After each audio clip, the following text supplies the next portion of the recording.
It's summertime, summertime, summertime, summertime, summertime, summertime. Summertime, summertime, summertime, some. It's summertime. Do do do do do do do. Summertime. Summertime. Checking out everything. Making sure my settings are good. Do do do do do. Yep. All right, think we got it. Okay. Greetings, salutations, hi, howdy, and otherwise. Good morning. Welcome to the Memorial Day weekend broadcast of Front Porch Brunch. I am your Front Porch Conservative. My name is Brian Trippett. Wait a minute, I got that reversed. Let's try that again. My name is Brian Trippett. I am your Front Porch Conservative. Welcome to one of the most chill, relaxed streams that you will ever be a part of, especially on a Saturday morning, especially on Memorial Day weekend. And for those of you who maybe have never been here before, Front Porch Brunch is envisioned to be a very simple thing. And it's this: you have spent the past week working, taking care of kids, running errands, doing everything that you do in your life. When you get to Saturday morning, all you want to do is decompress. Well, in the midst of all that running around and taking care of kids and doing your job and dealing with the boss and dealing with the spouse and dealing with the significant other, oh my word, I don't believe it. Oh my gosh. Lady Dior. Absolutely. Give me just 1 second. Ladies and gentlemen, we have been visited by a very honored guest. I am absolutely going to send this young lady an invite. I normally don't do this for Saturday morning brunch, but you know what? We're going to make this happen. So give me just 1 second here. Oh my gosh. I cannot believe it. All right, Gigi. I just sent you the link, my dear.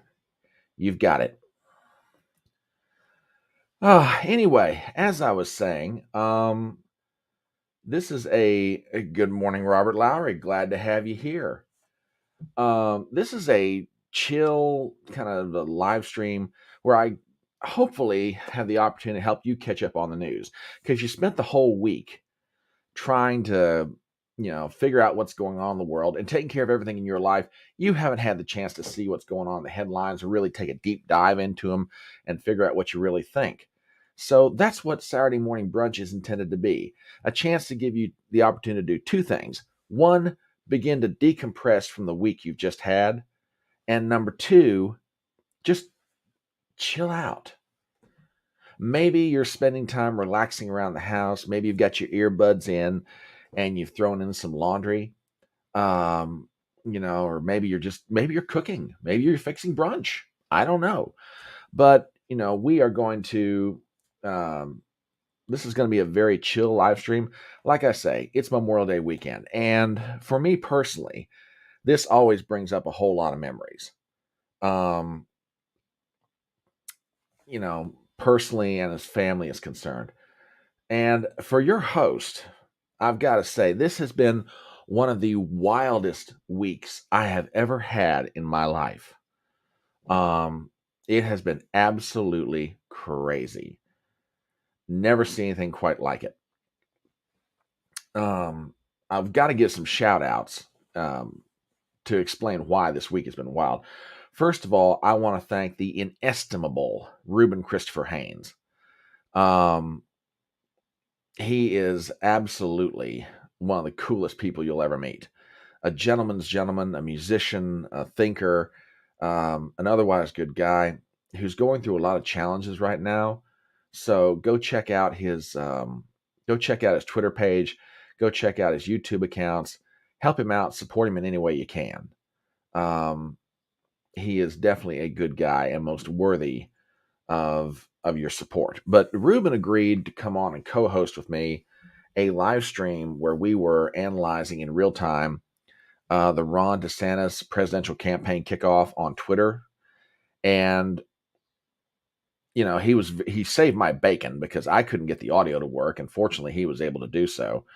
And between Twitter's problems and our problems, it was a little rough there for the first part, But on the whole, it turned out to be a fabulous live stream, and I hope to do more collaborations like that with him in the future.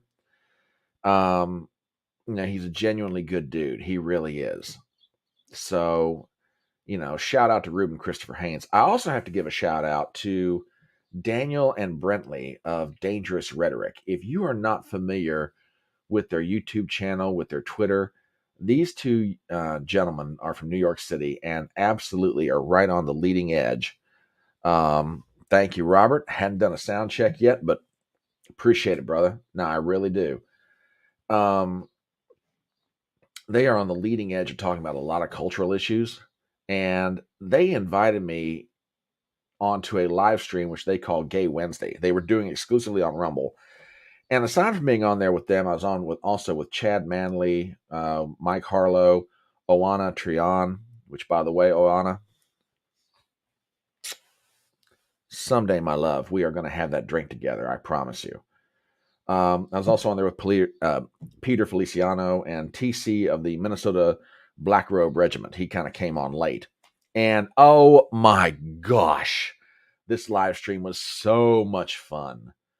And I know that I have gushed to Daniel and Brentley about this for days now, but that was probably some of the most fun that I have had in ages. And just really genuinely good guys.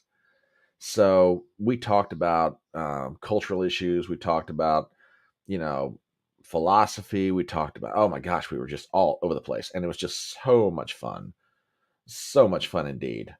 So, yeah, they invited me on. It was a blast. And let me tell you something.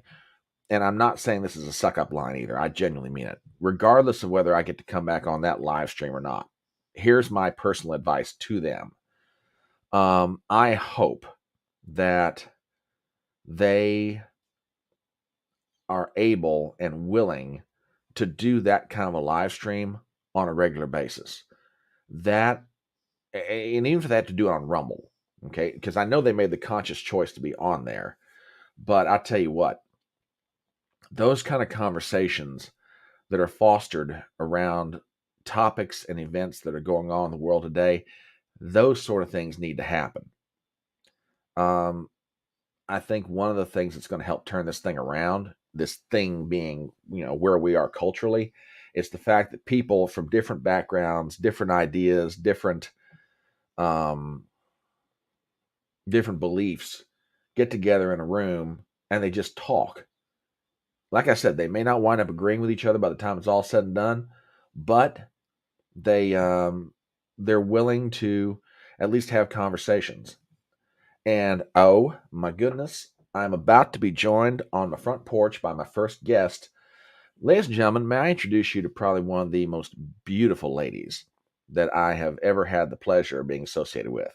She is just all kinds of nice and all kinds of lady and all kinds of just beautiful. May I give you the legendary Gigi Dior. Gigi, Oh, how you doing, darling? I'm wonderful. Thank you for that beautiful introduction. That was so sweet. Oh, well, sweet's my middle name, among other things. Hang on, let me pop some earphones in here lest I cause some echo, which hopefully I don't. So, okay. All right. How Oh are, my gosh, this is how a are you on pleasant this beautiful surprise. Saturday morning? You know what? I am wonderful. I've got my little, you can't really see it all from the way this camera's angled, but I've got a window over here and I've got a window behind the camera itself. I've got that one open. I've got this breeze coming through. It's sunlight outside. It's glorious. I have a brewed cup of tea. Mm. I have water to drink, and more importantly, I have some of the most pleasant company that I could ever ask for on a Saturday Oh, morning. well, thank you. Thank you. A cup of tea sounds lovely. I think that's what I will do after I speak with you. Oh, well, Wonderful. thank you for stopping by. I've been following, you on Twitter. Mm. I haven't caught up with you in a while. What have you been up to lately, girl? Oh Lord, I have been everywhere. So I have been basically Miami based since March. I bounce back and forth, but I've just been shooting. I had some assets added to the top region, so that those are new. And let's see, just been shooting. I went to XBiz last week, which was an amazing experience. It was just incredible to really get to meet and network and speak with other professionals in the business without like a lot of outside influence. So it was just a really great experience to get to bond with other performers. And yeah, I'm just enjoying the Florida heat right now. So that's about it. Oh, darn, what an awful problem to have. You're stranded in I Miami. Oh my stranded in god. Miami. I know. Don't you feel bad for me? Yes, I'm just like, oh, you poor thing. I Just know. there you are, young and beautiful and gallivanting about in glory. And may I say, I have seen the pictures of you with your new additions, and I tell you, honey, you were gorgeous before, Oh, and thanks. and in and I say this, and it's going to come off sounding slightly off, but it's not intended that way. Even if you had not had the additions added, Hmm. you're still Oh, chef's thank kiss you. perfect. Oh, you're so sweet. Thank you. But you know, you look fantastic. I saw the pictures Thank of you. you in the bathing suit. I'm like, oh my gosh, this woman cannot get any better looking. It's ridiculous, It just was really ridiculous. thank you, and I appreciate that, but I know, like, I've had a lot of people say that, but it was more for me. It was definitely a confidence thing. I feel the most feminine that I've ever felt in my entire life. I feel like, you can work out so hard and you can do Mhm. change your hair color and you can pop in contacts, but there are certain things you just can't change, by yourself, and that was one of them. So I definitely feel complete and whole and very feminine. So I love it. Well, darling, you're gonna have to, like, carry a club around with you because 'cause you're gonna be beating off men with, like, a just a bam, stop it, you know? But Down yes, boy. you yeah, well, yeah, down, boy, down. It's like, I'll tell you when I want you to start acting like that, damn it. Exactly, exactly. The camera's not rolling yet. Chill. Exactly, exactly. So, you're down in Miami, you're Yeah. shooting, Yep. you're networking. What else is going on in Gigi Dior's life? That's, just really like super, super focused on making Gigi Dior a household name, like, Oh, and whatever that shape it takes on and looks like. I don't feel that there's just one path that kind of gets me to where I'm going. I think there's definitely different roads that could take me there. So I'm multi-focused right now. It's not just going to be just shooting. It's not going to be just one thing or another. I think it's going to be a combination. So it's really staying focused, but at the same time keeping my eyes open for other opportunities and options and whatnot. So and truly, what finds my happiness, what jives with my internal vibe, like, you could sell your soul to the devil, right? And do what enormous things and become a household name, but does it help you sleep at night, and does it make yeah. you truly happy? And I think finding that balance is an incredibly delicate thing, and I think it's an incredibly special thing when you find it. So that's what my ultimate search is right now. I don't know if that made any sense. No, no, no, no, it does, and believe me, I think everyone has their own path toward peace. Mhm. They have to travel a road that only they can walk, Yes. and hopefully it is one that avoids problems, avoids the pitfalls, but in the end, everybody makes their own happiness, Yeah. and they've gotta figure out for themselves what makes them happy. But you touched on something that jogged my memory. You said making Gigi Dior a household name. Mhm. Speaking of which, or has this matter been settled? Um, was it Christian Dior sued you a while back for name infringement, if I remember correctly? What is Mhm. going on with that, or is the matter done and over with? Nope, we're still chugging along. I am fighting them. Well, I hang live. on, but for those who are watching that may not know Yes, the whole story, go ahead if you wouldn't mind and just go ahead and give the background to it. sure, no problem. So in September of okay, so back.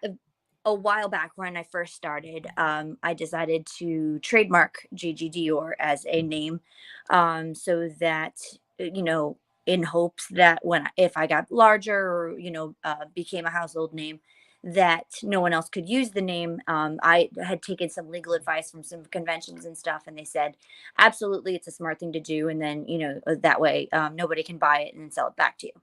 So I took that advice very, very seriously, and we started the process and went through the U.S. Trademark and Patent Department and trademarked Gigi Dior. And in September of 22, I got after like a year and a half worth of giving them exactly what they asked for and proving that it was me and proving the purpose for what I was using it for. I got the trademark. And October rolls around, and I heard from Christian Dior, and they said that it's a copyright infringement. I can't use the name because that's their name. So I have been pro bono. I've been working. I don't know. No, pro se. Excuse me. I've been pro se. I've been fighting this all by my little lonesome. It's been a great learning curve, but I have a point to prove right now. Like, I'm not using Dior under the Dior that they are, Sure. that they are assuming I am. It came from a different place, but we're still in back and forth, documents, and it's a very involved process. It's not something that settles itself very quickly. But I am tired of these big companies, pushing little people around, and Yeah. my trademark and my purpose has nothing to do with what their terms of service entail. So I'm not going down without a fight, and yeah, so we're still in process. So that's a little bit of the story. Okay. Oh, I love your sweatshirt, by the way. Oh, Workouts thank you. and Whiskey. ah, no wonder you and Gino Biscotti get along so well together. Right. Exactly. I am a whiskey girl. So Bourbon, what kind whiskey on the rocks, baby. okay, what kind of bourbon, what kind of whiskey? Oh, I really like, oh my goodness, now you're quizzing me early. Um, what's that dark bottle? It's got the it's got the wax top on it. Oh my goodness, I Maker's can't. Mark? Yes, yes. Oh, okay. Very good. Very Yes, good. they're really great. Yes, I love them. And then I love the peanut butter one that just came out. Screwball. Screwball. Oh, that's so I had a peanut allergy for many, many, many years. And they say your body changes chemistry like every Mhm. 7 years. So I accidentally ate something of one of my allergies, and I was like, oh, I didn't have a reaction, and I like panicked. So I slowly started adding in other things that I wasn't able to eat before. And peanut butter has by far been my favorite addition because it comes in the form of whiskey and peanut butter cups and brownies and Yeah. cheesecake and ice Mhm. cream. Oh, And oh, yes. it's a beautiful thing. Beautiful sandwiches even. I think when I first found out I could have peanut butter again, I think I had like 15 peanut butter sandwiches. I was like, just because it's just beautiful. It's a Aw, that's beautiful thing. awesome. That's Yeah. So awesome. Now you mentioned, working out and everything. So I've gotta mhm. ask you, Yeah. so what does Gigi Dior do to keep that figure looking as good as it does? Because I am not kidding, and I'm gonna fanboy for a while, and Oh, thank you. apologies in advance because you have No. absolutely one of the most gorgeous figures on a lady, Oh, that thank I you. have ever seen. You are Thank you. just mm. Yeah. So Oh, thank you. what do you do to keep it all looking so good? So I really have to give credit to genetics. I am just predisposed to be on the thinner side. So I Yeah. have to definitely credit that there. Like that's not like there's no secret recipe to that. But on top of that, I took care of myself very young. I was just talking about this yesterday. I started the Denise Austin like workout tapes in like Mhm. in my little bedroom in my VCR. Probably like around sixth grade, I started like, doing that kind of stuff. And I started to go to the gym as soon as I was of age. Now, right now, I love spinning. Spinning is like my stress relief. I could get a heck of a workout in 20 minutes, 30 minutes tops. And it's a full body. It's great for your booty. It's great for your endurance and cardio. It's all like, it's kind of an all in one. I love weights. I'm a weight junkie. If I do too many weights though, I get really Sure. muscular very quickly. So I have to, it's that delicate balance of keeping that feminine figure and being too muscular. So I sometimes I go like all out and I get super muscular, and then I'm like, all right, I got to taper it back and just kind of eat a little bit more. So it's definitely I've worked really hard recently on gaining some weight so that I'm not so hard and uh, not so skinny, I Gotcha. guess, Yeah. but Hmm. it's definitely a process. So, Okay. All right. Well, cool. Now, for those who may not know who you are, mhm, you film a lot of adult content. You've been to mhm, XBiz. You've been. I think you're now working with Pornhub, if I remember correctly, that or is am I? correct. Yep. Ah, Yep. Okay, congratulations. Thank you. Um, so how? So I've heard various stories over the years of how the industry has changed from what it was to what it is. And what has your experience been like? I mean, because there have been horror stories on one side, good Mhm. stories on the other. For you, what has it been like, and why did you want to get into adult content? That's a great question. So, I I'll start with the last question first because it kind of leads Okay. all into it. So, I modeled professionally in my teens and 20s. I did um, soap operas, TV commercials. I did music videos, all of that, Mhm. runway of stock photography, all that good stuff. So I've been on some really notable stuff. So that was my identity. I loved modeling, Sure. I loved acting. But after I had children, mommyhood kind of took its place. It was like Yeah. priority wise, like I couldn't fit it all in a day. So I kind of put that on the back burner. Fast forward, I got a divorce. COVID happened, and I was looking for ways to make some extra money. So had started some research, and I found an article on Ainsley Devine, and that she was doing camming, and now we're dear friends. So I love that my idol and my mentor has now become my friend. So that's really like a cool twist to that story. But um, so I read an article on her how she was camming from home and she was making a significant amount of money and she didn't even have to leave her house. So after some more research, I found that camming is definitely what I want to do. So I started with Chatterbait. I've been very loyal with Chatterbait. I started with them. I worked with them the entire 2 years that I've been in the industry. And I attribute a lot of my success, fans, followers, all from that because they kind of gave me the baseline on how to get comfortable in front of the camera and to really speak with fans and followers and just kind of like hold myself.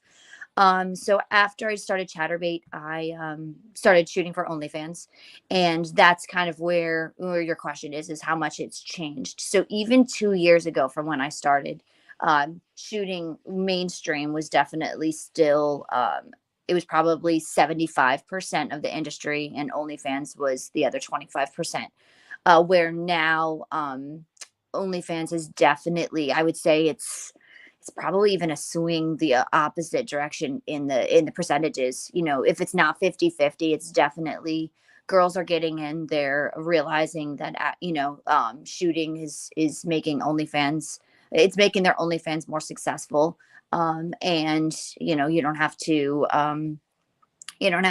do as many scenes. So I think OnlyFans has definitely changed the game wholeheartedly. It's allowed you Mhm. to work from home, work with who you want, and on your terms. And it's definitely more self-controlled and self-monitored. And so OnlyFans has definitely changed the game there. And I know that there's other companies out there that have kind of tried. I think clip sales have definitely changed the game. It's allowed civilians to be able to kind of dabble in their sexual side. And if you're a voyeuristic personality like I am, it's allowed you to put that out there. You can do without a face, you can blur faces, and you can explore that side of your personality and your sexuality without divulging your identity. So I think Mhm. that's incredible because shooting mainstream, that's not a possibility. So Yeah, where people wanted to shoot it before and had this like secret desire to enter into this industry, shooting mainstream, you can't blur your face, you can't cut off your face or whatever. OnlyFans has definitely allowed that to be a possibility. So I love both. I really do. I think they're, in my world, they're a 50-50. I think the shooting the mainstream has given me the confidence and the experience and learning the angles and how to hold my body and how to look at the camera. And it also has built my followers incredibly. So, yeah, I really think I know the biggest thing, and I haven't seen it as much as I know like some veterans that I've worked with have seen. The money wise is definitely shifted. Like the main money used to be in shooting mainstream porn, and now the money is definitely in the OnlyFans. So I could see that's that. some I of the could see biggest that things. being the case. Yeah, Yeah. yeah. So, oh gosh. So you mentioned your kids, and if you don't want to answer this question, that's perfectly fine. Yeah. How many children do you have? How old are they? Yeah, I don't really discuss Fair enough. like them. Fair It's enough. That's definitely the private part of my life. Un- But yes, uh, I do have children. Fair enough. Yep, that's okay. So as you travel the country, as you're Mhm. as you're involved in everything, I mean, I'm sure you made like a wonderful cadre of friends all throughout the industry. Are they noticing the same things that you are in terms of, the change of like how the money is shifting from like mainstream shooting to OnlyFans, et cetera? And I guess that it leads to another question. I mean, a person, I guess, could only do so much mainstream shooting or so Mhm. much OnlyFans. How have veterans in that industry, how are they diversifying? Or are they, or do they even need to realize the need? Is there a need for them to diversify how they're reaching out to their audiences, how they're, I guess, different streams of revenue or different things that they can do? I definitely have seen some of the veterans turn to directing and producing. They're Hmm. starting their own. I mean, I don't know if you would consider Angela White a veteran yet. I mean, she's definitely shot enough to be considered a veteran. But as far as like her length in in the industry, I mean, I think we're looking at like 12-ish years that she's been in. But there's girls that have been in the business 20 plus years. So but you're definitely starting to see them take on like that director production role, where they get to say they get their creative juices flowing in that manner. And I really see just a lot of the same things, the Sex Panther, the OnlyFans. I think they're helping other people with OnlyFans, and then you're just really starting to take it easy, doing appearances and whatnot. So I think they're doing a lot of just what us even newbies are still doing, just a lot of like you said, diversification. And you can't put all of your eggs in one basket. It's too saturated of a market to pick Sure. only one thing and say that that's going to be your only source of income, because even if it is your only source of income, there's going to be a cap on that. So you have to diversify as much as possible. Understood. Mhm. Understood completely. Now, I said that I was gonna be fanboying throughout this That's whole okay. thing, Yeah, and I'm I perfectly love fine. that. Um, I have got, like, profound respect for you, and I'll Oh, tell you why. okay. With um, a while back, you had pinned on your Twitter page an article that gave your whole backstory, and I'm not gonna go into it because it's your story to tell on your Mhm. terms and your time. When I read through that, I am not gonna lie, I was deeply moved Oh, because I thank. was and here's why. Okay. Because you've gone through this much I'll say about the article. You've gone through a lot of struggles to get from where you were to where you are now, and a lot of other people would have just been ground up into powder and just been blown away.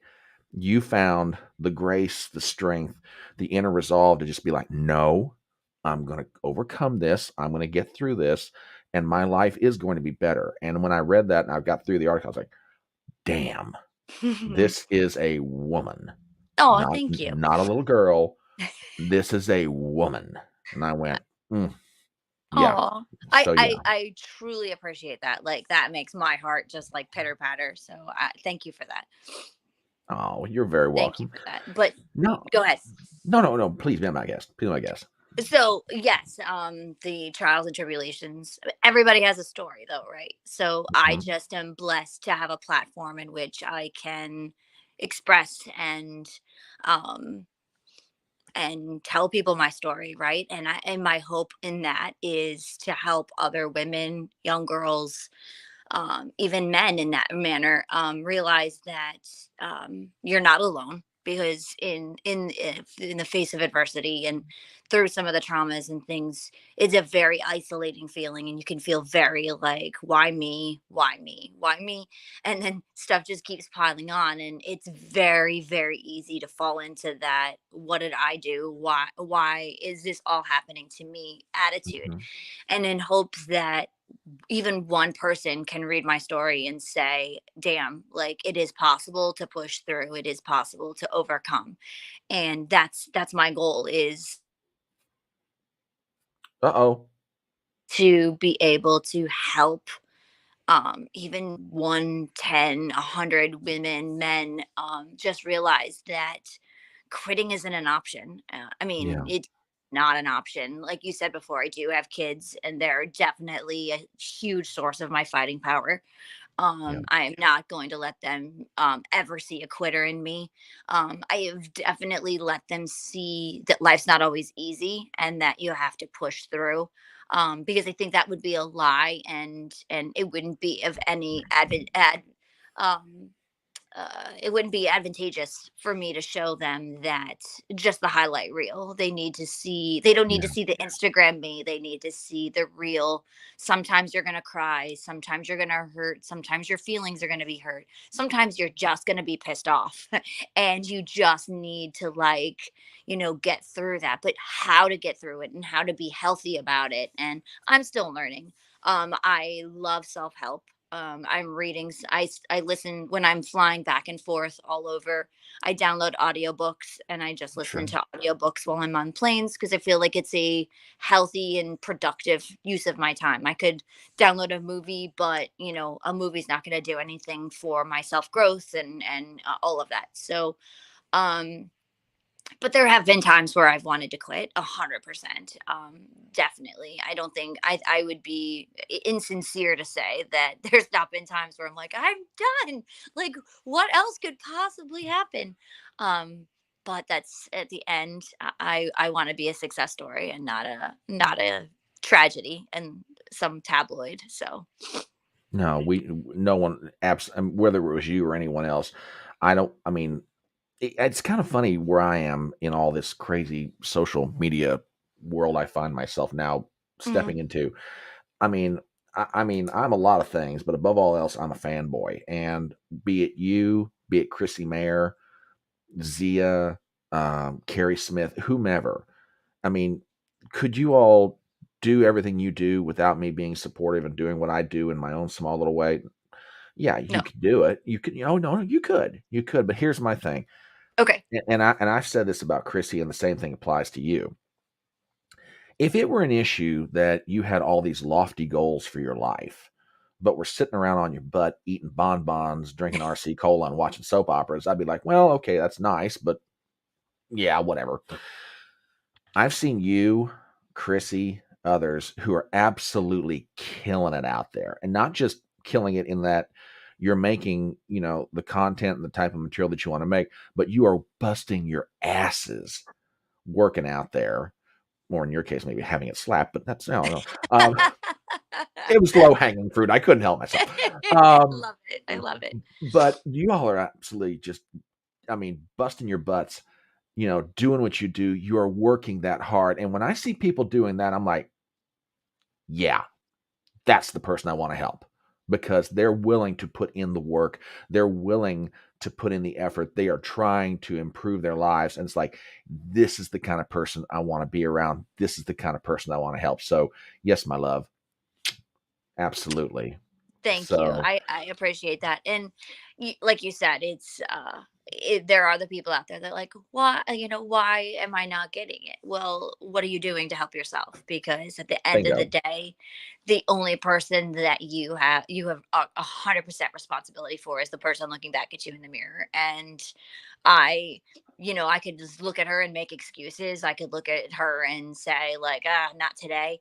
But every day is an opportunity for opportunity, right? And Yep. you just have to find it. And my job is not just to network and social media and all of that. It's working on my body. So there's days where it's like I just want to eat pizza, but you have to really consider like what are the consequences of that? Like am I going to feel like crap later and miss my workout? So it's a whole a tumbleweed of thoughts, and it's then the spidering effect of what comes from that one decision. So, and not every decision is going to come out, but you have to stand behind it and say, okay, like I own that I could have made a better decision in this place, and what am I going to learn from it? So, Yeah.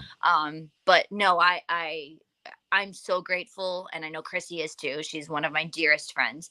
We're so grateful for like your platform and just your support, because you said before we couldn't do it. No, we couldn't do it without our fans, followers, support from shows and stuff like you, because at the end of the day, without your support, I am just a girl from the Midwest. Like that, I have 6 followers, but you help every day in promoting all of us, and we help promoting everybody in return. And so no, we couldn't do it without you. So don't ever minimize your support and your help and your love for all of us, because we appreciate every single one of them. Every single one of them.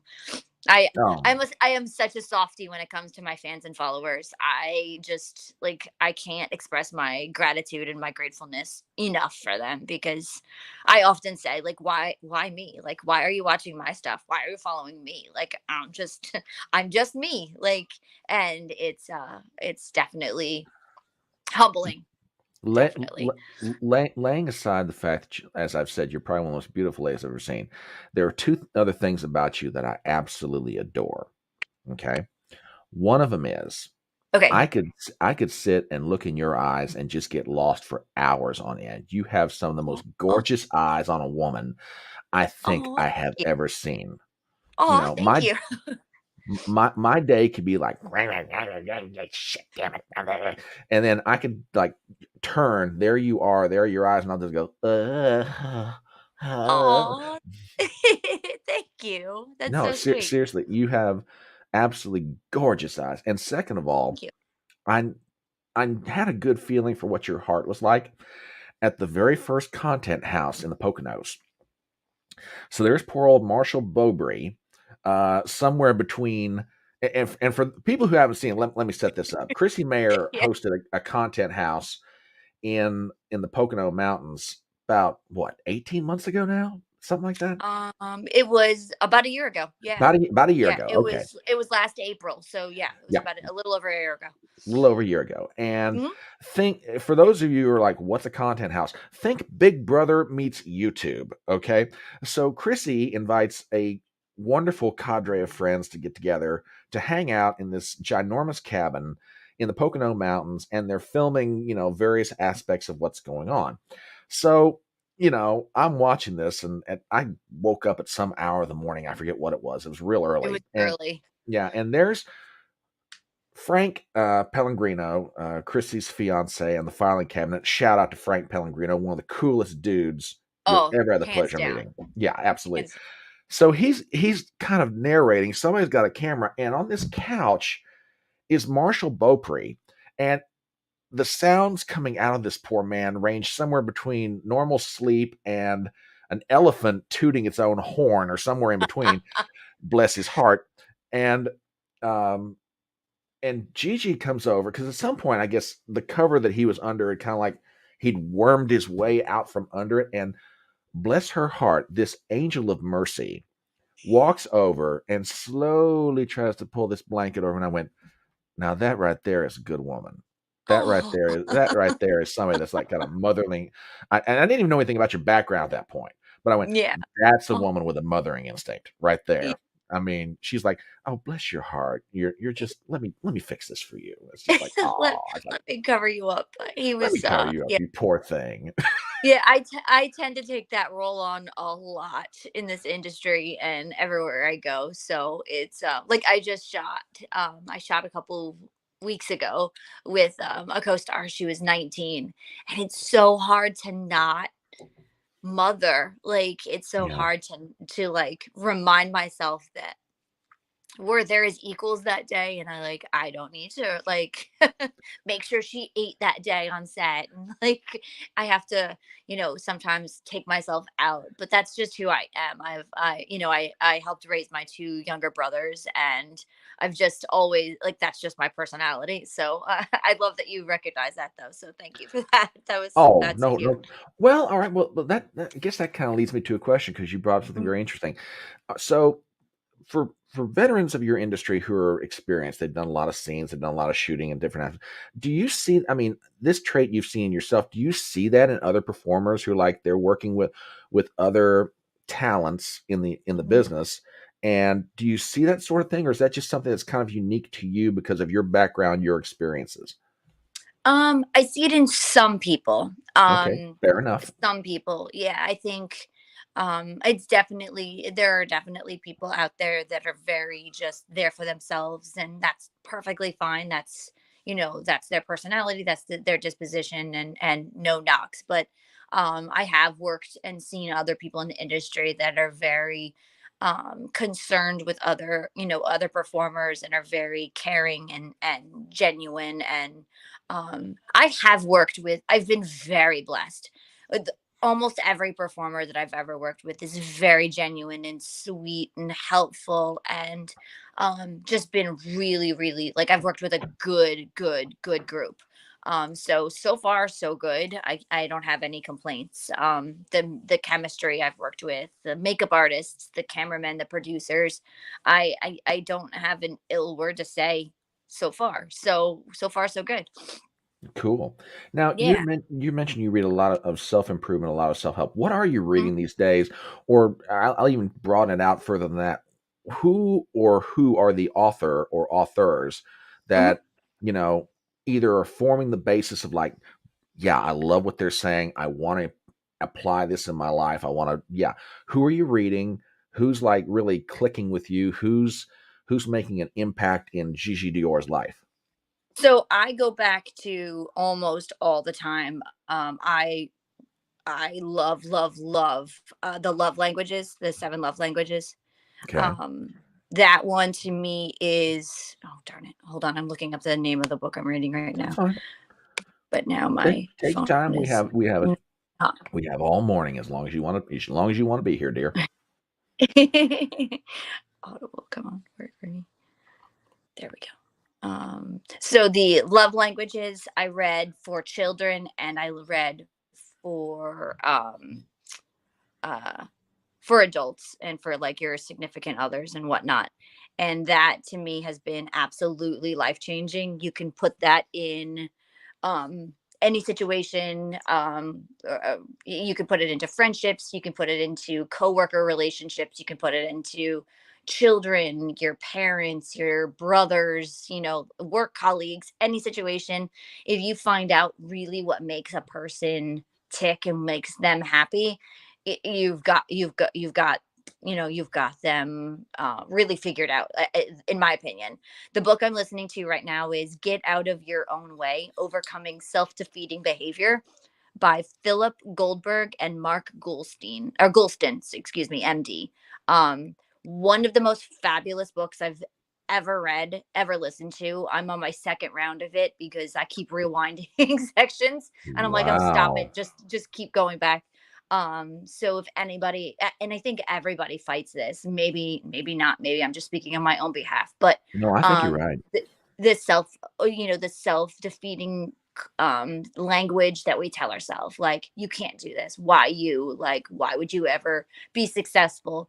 That's a really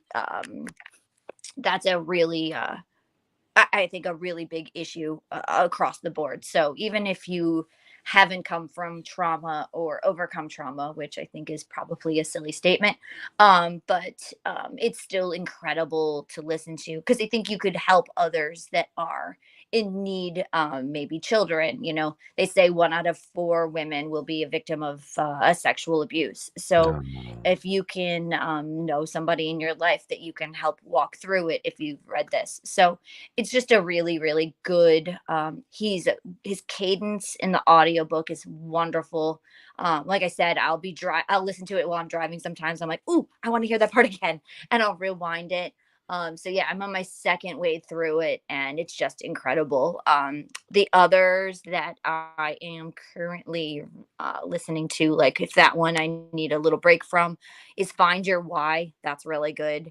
And complex PTSD. So, like you said, Mm. you read my backstory, and I have no problems, divulge it. Like, it's out there on Twitter, it's out there on YouTube. So I've definitely overcome some traumas, and that's my story. And I don't feel badly about it. It's just my story. It's how I'm here. It's why I'm on your show. It's made me who I am.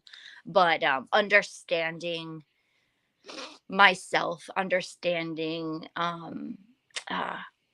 reasons why I got here, understanding the traumas and healing myself through those, and making myself not wallow in them, has been a huge driving force for me, especially of lately. So I don't want to just live in my traumas. I want to conquer them, move on, and be a stronger person, a stronger, partner, a stronger mom, a stronger performer, a stronger friend, everything across the board. Oh yeah, and people ask me all the time, they're like, Brian, what kind of woman do you like? I'm like, gosh, that's a fairly complicated question because, Mhm. first of all, there is no such thing as the woman that's same two women that are beautiful, because each of them are beautiful in their own different way. But if you ask me 100. generally, what I love, one, give me a woman that's intelligent. Number two, give me a woman that's common sense. Number three, give me a woman that I find beautiful. Number four, give me someone who's strong. Mhm. And for those women who, are going through their own set of issues, their own set of problems, and God bless you, I love you, and I want to see you overcome them. But at some point, it's like I want to protect, I want to serve, I want to love, I want to be that man for that woman. On the other hand, and I say this with all due respect, I do not Mhm. want to do a reclamation project. Mm-mm. It's like, I don't want to do a rebuilding project, honey. I want to help you grow to be the person that you need to be, but you've got to get to a certain point before we can ever start that conversation. You know, 100%. And you they have know, to be responsible for their own growth. absolutely. You can't y- here's one of my biggest sayings is, if you have an addict in your life, right? You can't love them sober, and you Yeah. Oh, can't. that's so true. Right, they have to want it. They have to be the one that initiates that help and that next step. And it's the same thing with trauma and, issues within anybody. They have to want that change. They have to want that help. And until that's the case, and until they're ready to do the research and figure out why they feel this way, and just start that journey on their own, they're not ready to have Yeah. anybody else in it. And I've had therapists. Oh God, Lord, the amount of therapists that I've gone through. It's an exhausting process. I actually feel it's harder to find a good therapist than it is to find a good mate.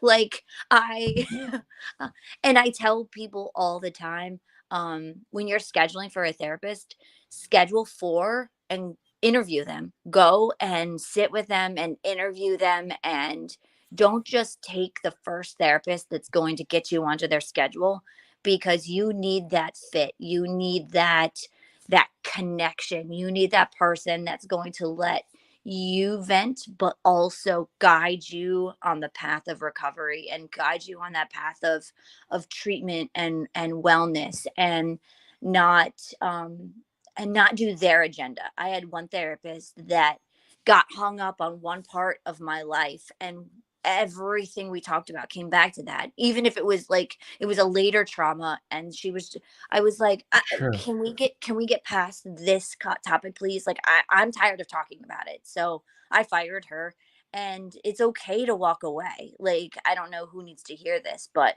if you're with a therapist or with a counselor or psychologist, whomever, it's okay to fire them and walk away and Yeah. find.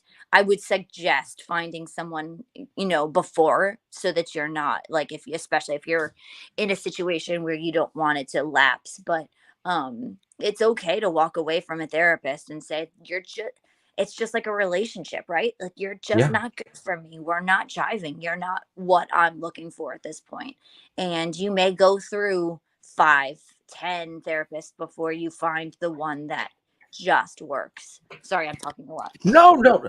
Gigi, honey, you came up on my electronic front porch. You are welcome here anytime you want. You can say Oh, whatever thank you. you well, I mean, I say this of anybody who live streams with me. You're welcome here.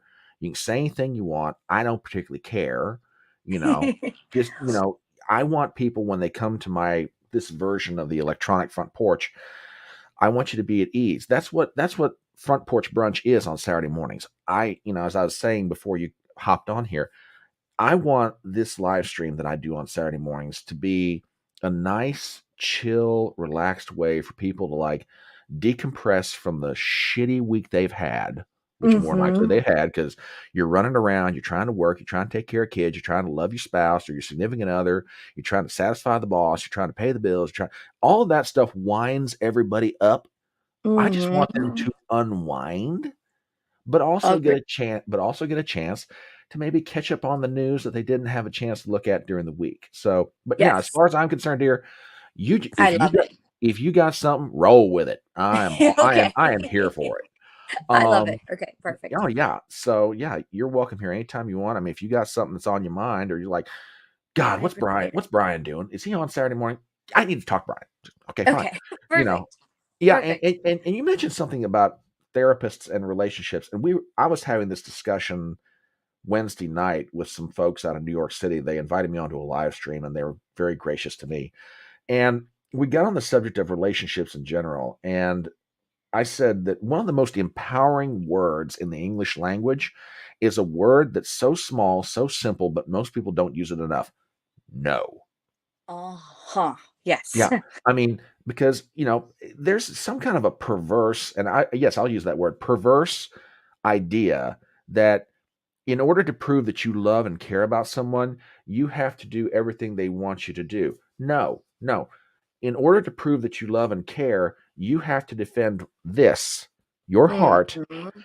your heart, your soul, your mind, your spirit. And if that means using the word no, use the word no. Because in the end, as we said earlier, you're the only person that can define your happiness and make you happy. And if something doesn't make you happy, you say, no, I'm not doing that. Correct. No, I'm not going to be involved in it. No, I'm not going to associate with you. You're not a healthy person for me. And there's nothing wrong with that. And I really wish, and it took me years to learn that lesson personally. Okay.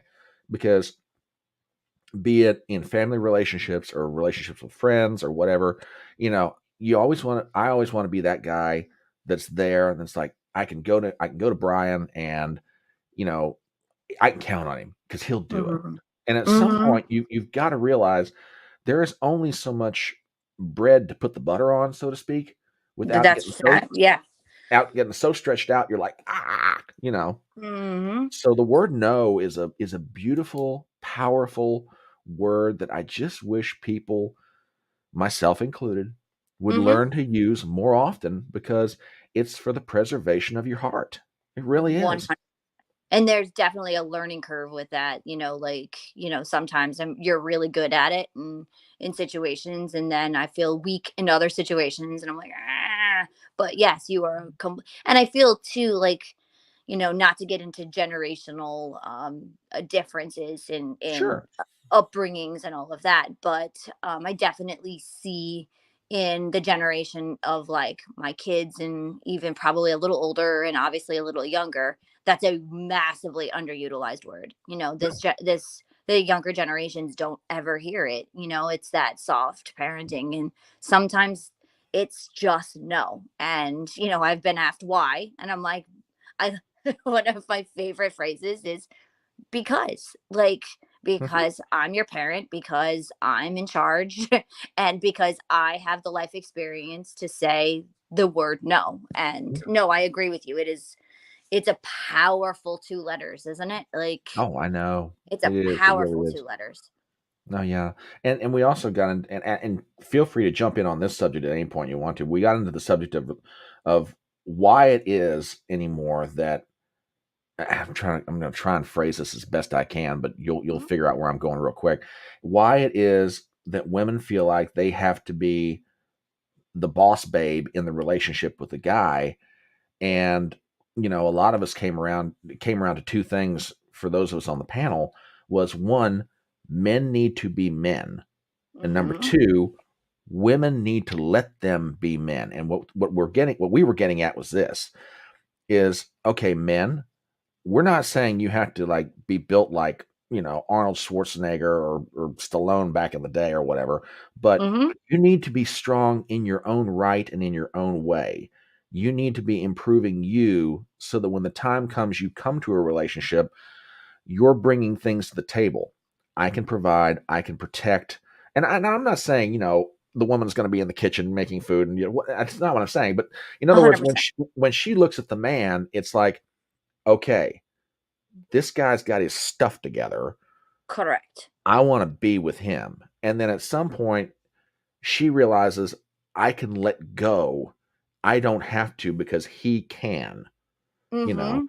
And we got into that. I was like, wow, that's pretty enlightening. It really was. Because, Yes. I mean, because we've both probably seen this we've probably seen this a lot in our friends' lives that, they go into a relationship and they're looking for something and they don't realize, okay, I just need to let this thing be. We need to build a partnership and a trust that I know I can do this part of it, you can do this part of it, and let's build it from there.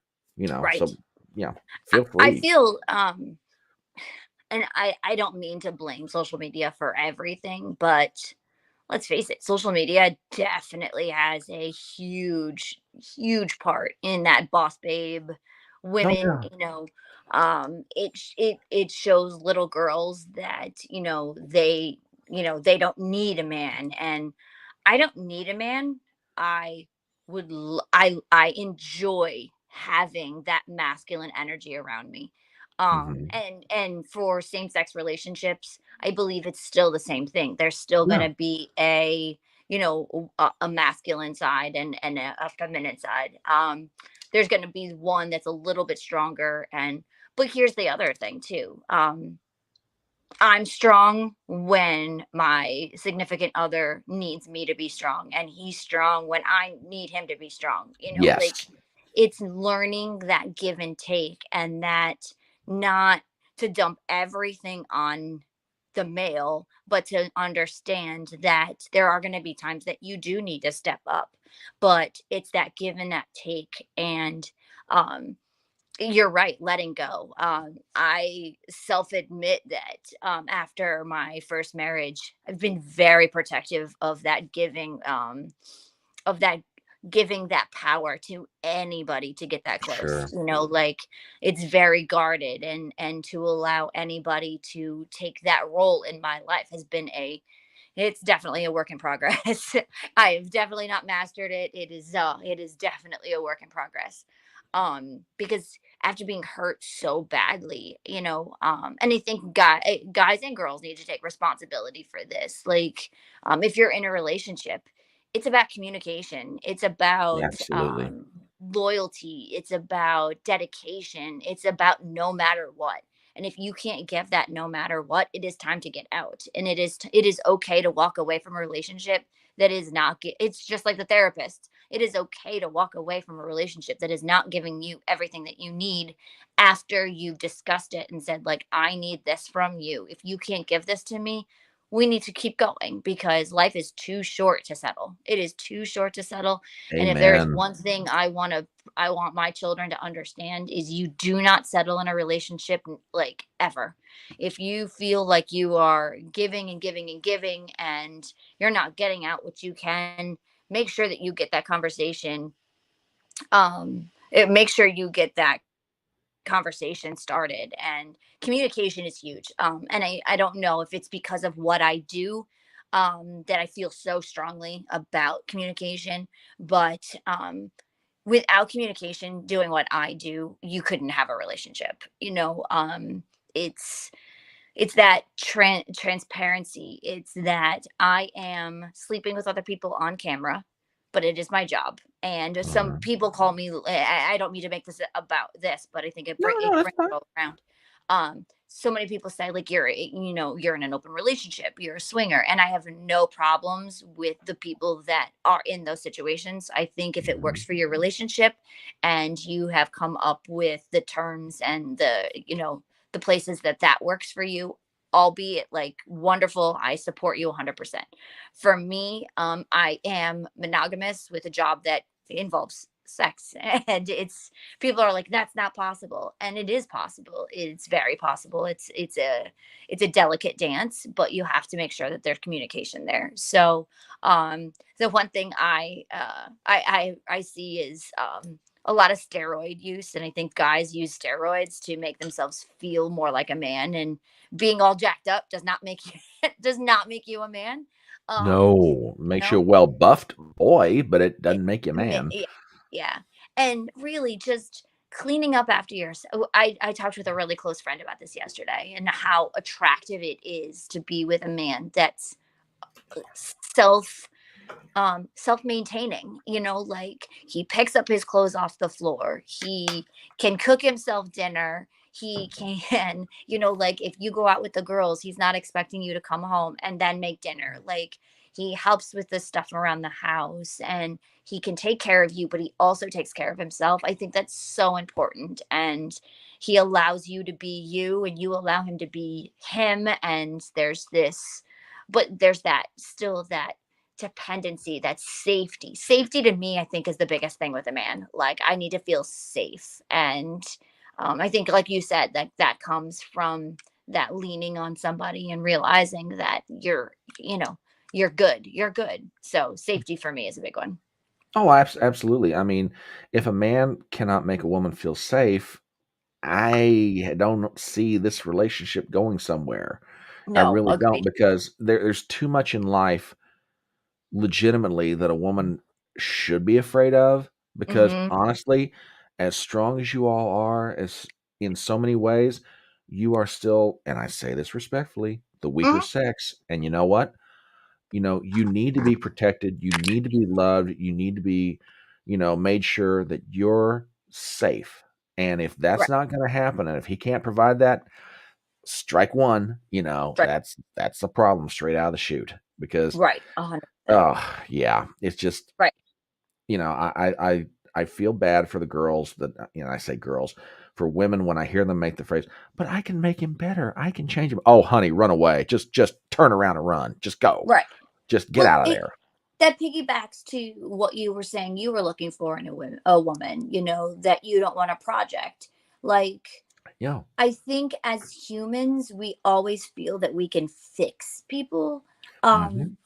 Like I don't know if it's a certain personality, and actually, I after this, I want to do some research on that. Like, I wonder what it is about us that makes us want to fix people and to say like I can be the one. I'm that girl that, and I'm guilty of it too. Like, I've definitely been in relationships where like I'll be the one that changes him. He won't cheat on me because X, Y, and Z. Like I'll make sure of it and I'll do this. And I wonder why. Like now I'm intrigued. Yeah, I My new well, research project. I do believe that there is with like you said, I think there's an innate desire in people to want to make something or someone better than how you found them. Mm-hmm. But I also think there's a flip side of that coin, and this is the side of the coin that no one really pays attention to when they go into it. They don't realize it is not your responsibility to make them better. Mhm. It's your responsibility to support them, but in the end, the only person that can make them better is them. Do I need to lose a certain amount of weight? Yes, I do.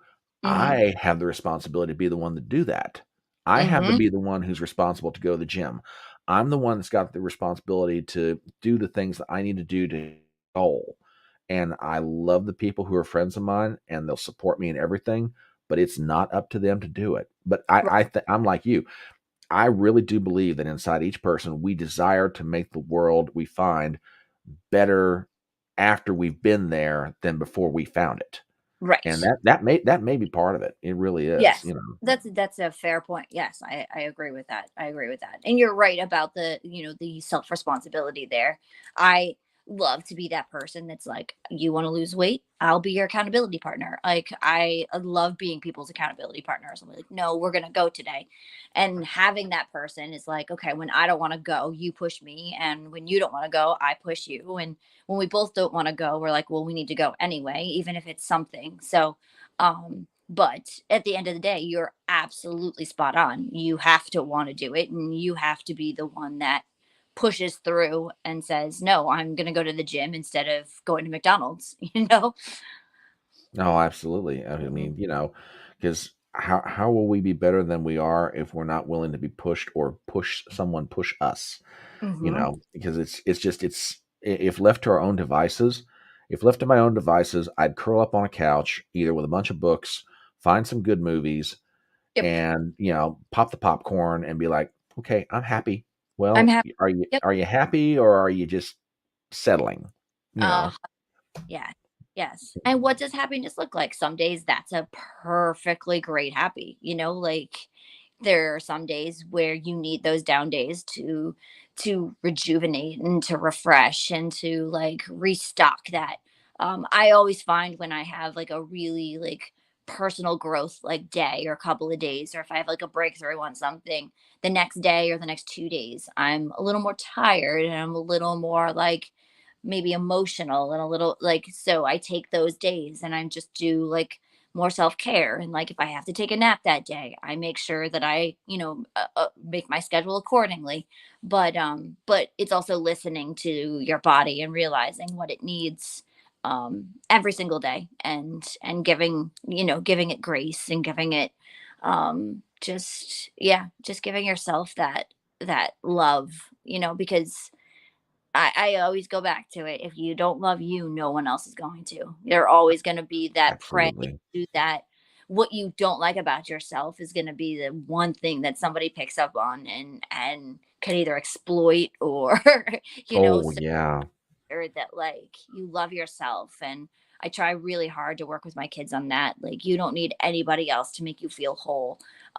If you are by yourself, you should be completely content. And you may want company of somebody else, but you shouldn't traveling a lot. I do, it's definitely like lonely, like, but well, thank God for technology, and thank God Yeah. for like I have a wonderful sphere of friends out here that help balance that. But yeah, like just knowing that balance. Oh, I agree completely. And I'll say this now, you know, and I'm not trying to suck up here. I mean this in all sincerity. If the day ever comes that you find yourself, I need to talk to somebody or Oh, whatever, you know how to get a hold of me. So you I just like thank you. reach out.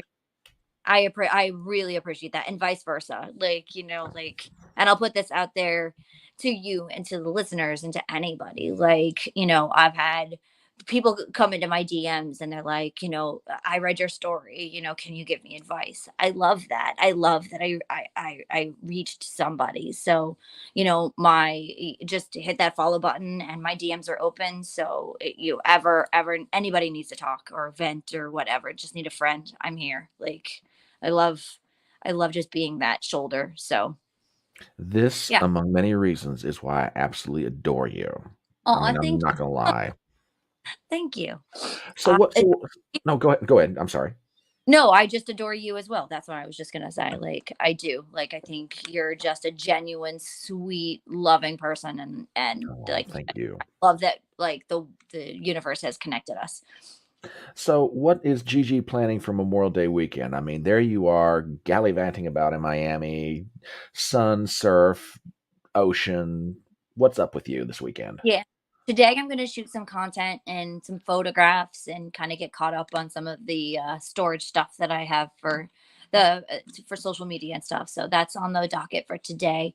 Tomorrow, my agency is having a Memorial Day party, so that's on the docket for tomorrow. So Monday it looks like it's probably going to be a recovery day. I'm already like stocking up on the waters and the Pedialytes because it looks like probably Monday is going to be a recovery day. So, and then Tuesday's back to work. So, back to shooting, back to work next week. So, and then I have another podcast next week. So yeah, it's just keeping it all balanced and up in the air. So today it's after you, it's hair, makeup. I was like, oh, I'm gonna jump on. I was like, I'm gonna throw a baseball hat because I have no makeup on. So I was like, I hope this isn't. I was like, is Well, it video? I'm like, oh well, we'll see. So I dar- dar- apologize for the no darling, makeup y- thing. what do you wait a minute? What do you apologize to me for no makeup for? Do you Oh, not realize how good you look to me right now? And I oh. again, I am not sucking up. You just. I mean, I get this message like, "Hey, send me an invite and I'll jump on." I'm like, "Holy shit! I don't believe this." Because normally I'm just sitting here like, looking into the camera. And don't get me wrong, I'm not complaining of it. I mean, Right, normally I'm right. just sitting here looking into the camera and reading news and making comments and chatting with good people like Robert in chat and other people who throw in comments. And then I get this gloriously pleasant surprise. It's like, hey, you want to throw me a link? I'm like, what the Yep. hell? Let's do this. Let's But no, do you this. honestly, my darling, you look absolutely Oh, divine. thank you. I You appreciate really do. So, no, I don't wanna tie up your whole mornings. I know you've got stuff to do. Bless you. Thank you for coming on. You are just Thank a you. delight in all things, Oh, thank you. you Thank you. know. I appreciate you like the impromptu, little conversation, but it's been an absolute pleasure. Like it's been awesome being on with you this morning. So thank you so much.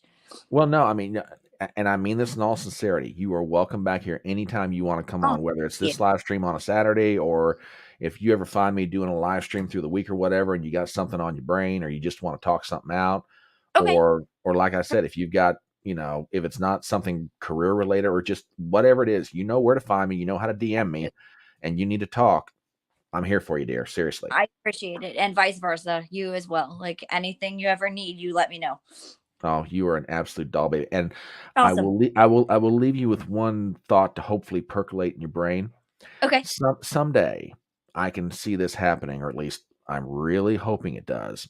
There you are at the bar in this wonderful black dress with like a slit right up to your hip. And Uh-huh. here walks up this distinguished gentleman in a fedora and a tuxedo, and he hands you a glass of Maker's Mark, pulls the hair back from one ear, whispers something in there, and you're like, "Oh." So Ooh. you just let that percolate in your brain for however long, and like, "Oh You got boy, this." have you, what do they call that? Manifestation. We'll manifest that. We will manifest that someday, my love. We'll work To on that. to the legendary All right. Gigi Dior, may your days be bright, may your days be just as beautiful as you are. Have a great Oh, weekend, dear. thank you. You as well. Mwah. Bye. Mwah. Bye, darling. That, ladies and gentlemen, was Gigi Dior, adult actress and just a genuine person. And that was, oh my gosh, that was probably one of the most pleasant surprises that I've had, and I could not tell you how long. Yo, absolutely. Isn't she a sweetheart? And I mean that in all sincerity. That has got to be one of the most pleasant surprises. And I know that surprises like this will happen uh, going forward, but she is just a doll baby. I mean, that conversation, that conversation was wonderful. And I hope that we have the opportunity to do that with her many more times, be it here on Saturday morning or live streams, other places. She is just a doll. So yeah, we um just that was just amazing. bless her heart. And that's one of those bless your hearts that is as sincere as it can get. Bless her heart. She is a doll. Folks, I'm gonna put my stop camera on for 1 second. Everybody hang loose. I will be right back because I'm 51 and my bladder ain't what it used to be. Hold on 1 second.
Okay, folks, sorry about that. I'm back now. Oh, that was for those of you who we just had Gigi Dior on here, lady who is just a wonderful soul. Just gosh, just so cool. Um, man, you never know. Sometimes, I kind of feel like Forrest Gump right now. Life is like a box of chocolates. You never know what's inside. And that was just one of those moments. For those who might watch this live stream and are old enough to remember the old Dean Martin variety show from way back in the day. It is all the way they would start the show. Dean would come out into this, studio sort of a thing, and there'd be a door, and there'd be a knock on the door, and that's how they would introduce the guest of the evening. And the thing is, Dean's producer always said, literally, Dean Martin had no idea who was on the other side of the door. So when you see those reactions that he'd have, those were genuine. That's exactly what this was. To give you a little bit of background, I will freely admit to being a fanboy of Gigi. And, she'd always message to me, hey, I want to come on, I want to catch your live stream sometime. And I was like, okay, fine, no problem. And because I also know she's very busy. And, when she dropped that comment this morning, hey, send me an invite and I'll jump on for a little while. I'm like, oh my gosh. So yeah, I just had one of the most pleasant surprises that I've had, and I literally could not tell you how long when it comes to doing this. So, oh gosh, and that was great. That was genuinely great. So, I just want. I was sort of anticipating that this live stream would be kind of short, primarily because there's 2 or 3 news items I want to touch on, and that's still the case. One of them is just a discussion in general about Memorial Day weekend. Um, I love this point in the year, personally, because there's a lot of family memories for me that revolve around this weekend. One of them has to do with my late uncle, who was my mother's brother. He loved automobile racing. Didn't matter what series you were talking about, but Memorial Day Sunday was one of his favorite days of the year because there were 3 races on the same day that he got the chance to watch on TV. So from the time he got up in the morning to the time he went to bed at night, he had wall-to-wall coverage of 3 different races in the history of the world. The Grand Prix at Monaco, which is Formula One racing, the Indianapolis 500, and the Coca-Cola 600. And toward the end of his life, because of various physical problems he had, he was more or less a shut-in in his own home. So on Memorial Day Sunday, we'd get a pizza and I'd take it over there, and he and I would just hang out and we'd watch car races. And let me tell you something. He'd already, by the time I got there, probably about 1:15, 1:30 in the afternoon, he'd already watched the Grand Prix of Monaco and was already watching the Indy 500. And I've often said that if my uncle's life had taken a different path, that very easily he could have been a stock car driver, because he had that kind of steadiness of his nerve, and he was used to driving at high speed. He was a delivery man most of his life.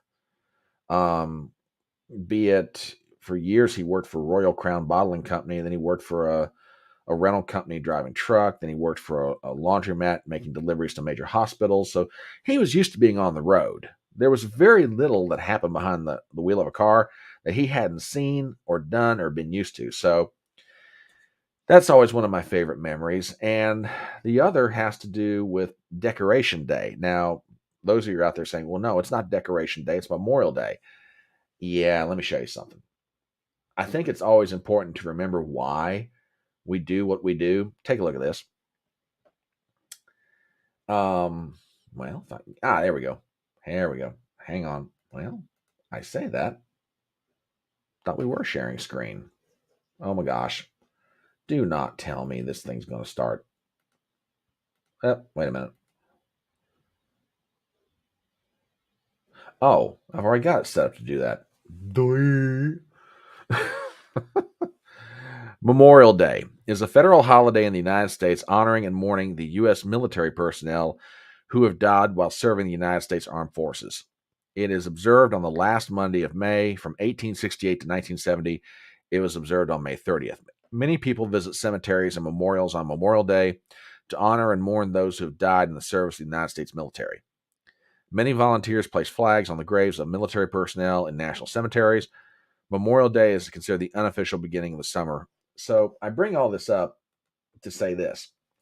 Don't get me wrong. This weekend, I want everybody out there to have all the safety and all the fun and all the everything that goes along with Memorial Day weekend. Get out there and touch grass. Have fun with your families. Um, enjoy yourself. But also remember, this weekend, among others, particularly, but this weekend in particular, is meant to honor the fallen. If you have members in your family no longer living who served in the military, and if time allows it, please go honor their memory. If it's just simply going out and planting a flag at their grave, or if it's telling stories about what they did while they're in the military, or whatever, those brave servicemen and women, they wore their country's uniform. They did so proudly, and now they may have passed on. Honor their memory. Now, I will freely admit that I don't have a lot of family members who were U.S. military.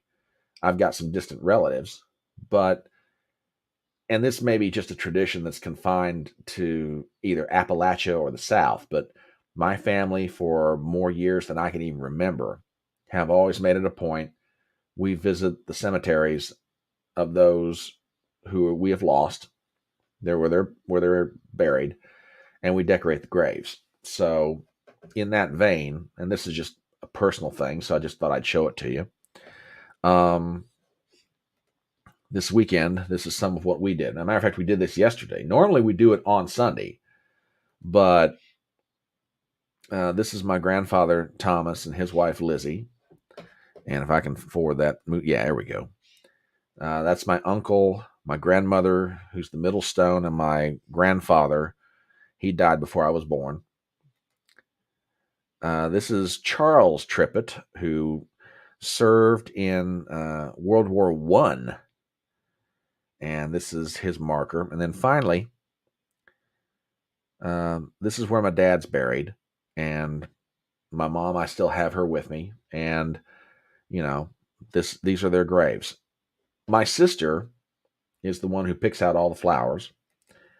And I told her the other day, I said, when the day comes that this is my duty, that I hope that I have the same good taste that she is blessed with. And I mean that. Truly, I do mean that. She's absolutely blessed with an eye for this sort of thing. I'm a guy. I mean, I've got some measure of taste, but not like my sister. when it comes to doing this for our family members, my sister is grade A number one, the best at it. I've never seen anybody better. And I'm not just saying that because she's a family member. I mean that in all sincerity. Um, Truly amazing. So yeah, this weekend, um, don't want you to do anything that makes you uncomfortable. But if you've got a family member who was military and they've passed on, or if you just got a family member in general, a flower on the grave isn't going to hurt anybody. And it might actually make you feel good in its own unique way. So, oh, children, I've got to hurry, said that old Southern preacher when he looked at the clock. Children, I've got to hurry. So let's take a look at a couple of news items. One of them I touched on in some videos this week. And this one I'm still thinking about and still cracking me up. I mentioned at the very beginning of today's live stream that Reuben Christopher Haynes and I tried to cover the announcement from Florida Governor Ron DeSantis that he was running for president. And I just want to show you some headlines. This is from Politico. It turned out to be a mistake. Botched rollout puts DeSantis on his heels. And they're not wrong about that. And one thing that DeSantis has tried to do quietly leading up to this is make the argument that, I'm Donald Trump's policies without being Donald Trump.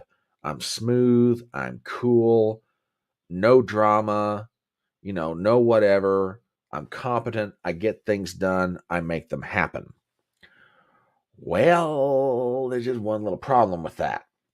That rollout, which they had weeks to prepare for, by the way, his staff, because they're going to try and say, oh, he broke Twitter. No, he didn't break Twitter. Somebody just didn't have Twitter prepared for what the kind of volume they were going to get. Yeah, it was, Robert. You ain't kidding. It was probably one of the most dull campaign kickoffs I have ever heard of. You're absolutely right there, brother. But yeah, it was just amazing. Just amazing for how bad it was. I mean, when Ruben and I were doing the coverage, when we finally got the audio and the technical issues straightened out on both ends, from Twitter and from us, and for people who are watching that live stream, my apologies, because I don't like that sort of thing to go on. I may not be the best social media content creator in the world, but I do like to be competent. So, it was a little rough. But anyway, the one thing that Ruben and I both noticed, the questions and the answers, very generic, very plastic, very yeah. It just felt bland. And I'll tell you what, Robert brings up a really interesting point. If he's just going to be Trump, there's no reason not to go with Trump. You're not wrong, dude. Robert, you're absolutely right, brother. I mean, I go back to, Bill Maher's great comment. He said maybe a couple of months ago now, why go with a tribute band when you can get the real thing? Why should I pay money to see a Rolling Stones tribute band when I can go see the Rolling Stones? Do I think that Trump is the best candidate in the world or the best president in the world? No. I think he's the best shot we've got at stopping some of this crazy if we can get him back into the White House. Which also goes to something else, which I think ought to be mentioned. We're not voting for pastors. We're voting for presidents. I think that, and I say this to everybody on whatever candidate you're supporting at this point, okay? Let me point out a couple things. Number one, these people are not perfect. Stop expecting them to be. They're human beings. They're just like you. They're just like me. They're flawed. They're frail. They're imperfect. They're not going to be everything that you're pouring your hopes and dreams into. Okay? They're human. We're not voting for pastors. We're voting for presidents. And even pastors make mistakes. That's number one.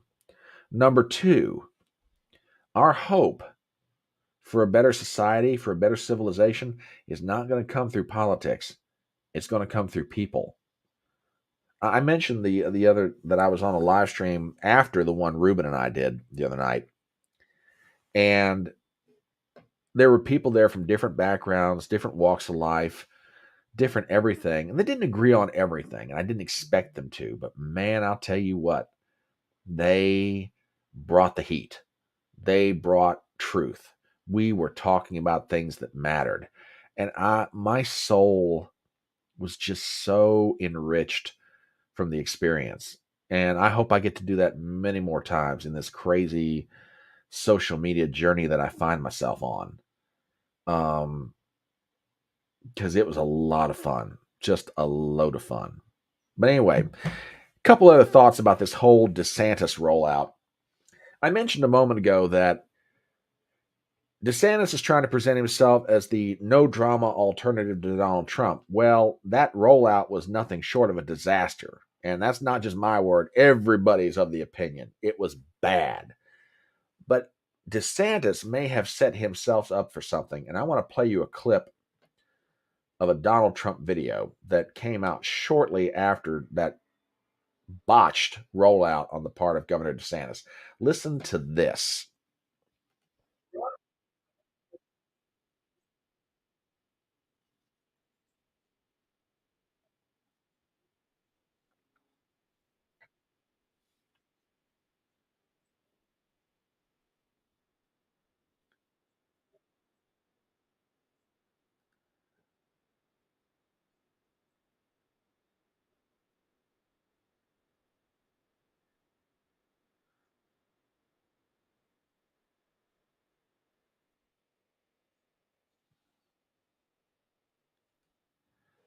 Now, oh, the audio didn't. Uh-oh, crap. Sorry about that, folks. Thought the audio worked. Anyway, sorry about that. Yeah, I'll see what I can do. Fortunately, that's the last audio clip for the rest of the thing. But I'll see if anything else should come up. I'll try and bring it up. But anyway, um, DeSantis has just opened himself up to something, and now whether Trump's going to follow through on this line of argument, I don't know, because as I said in a video last week, Trump tends to be kind of scattershot when it comes to sometimes how he attacks an opponent. But that line of argument right there might be the most effective way to just take the starch out of Ron DeSantis's collar. And that is, you know, we need competent. We've already got an incompetent one in the White House. We don't need somebody who doesn't know what the hell they're doing. I've been there. I've done that. I know how to make it work.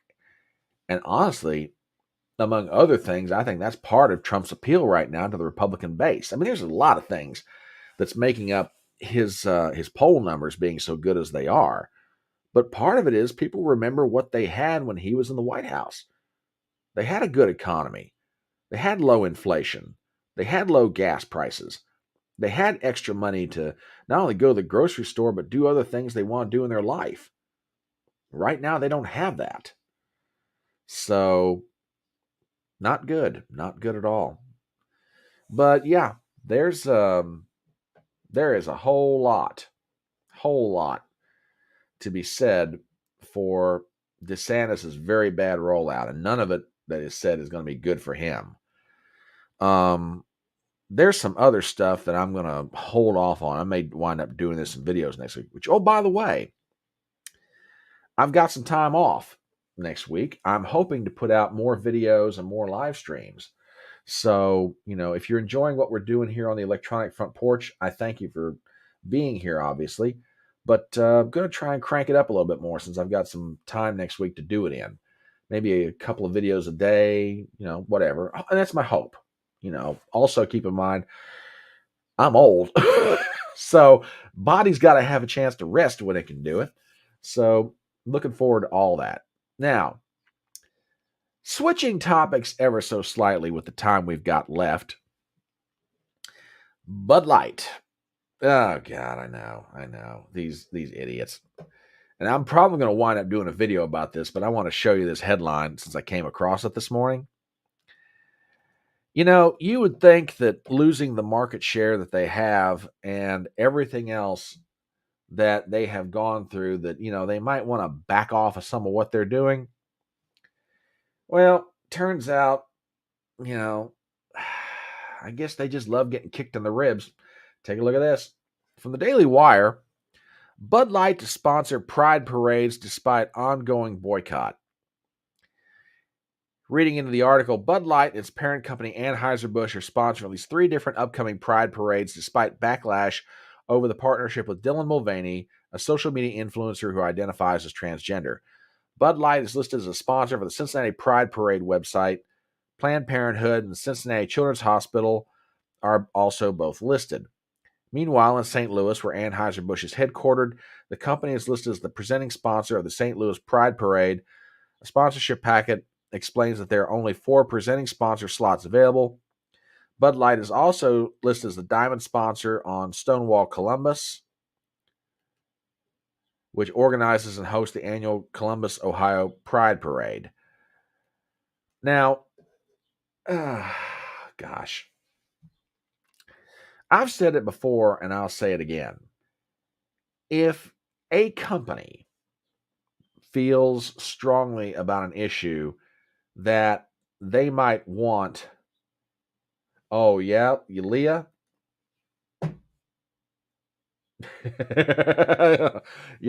I need to bring that up next week in my follow-up video, and thank you for reminding me of that. Oh, man, they've got beer just sitting around. Budweiser's having to buy it back. They can't move it. We're talking, I don't know how much of this stuff there is, but it's bad. When they're literally doing a buyback program on beer they've already made, that tells you how much trouble they've got. But, if a company feels strongly about a particular social issue, that's one thing. I understand that. If they have people or executives working in that company that feel strongly about an issue, okay, fine, I get that too. But at some point, the company ought to be smart enough to realize we are here to hopefully sell a product and make money doing it.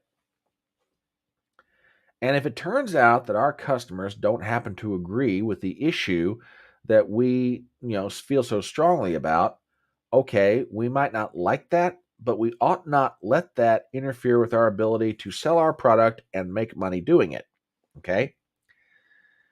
The virtue signaling that companies like Bud Light, Target, which we'll get to in a minute, now North Face, the virtue signaling that they're doing to try and get themselves a better ESG score so they can get themselves more money, I've got a question for all these corporate people.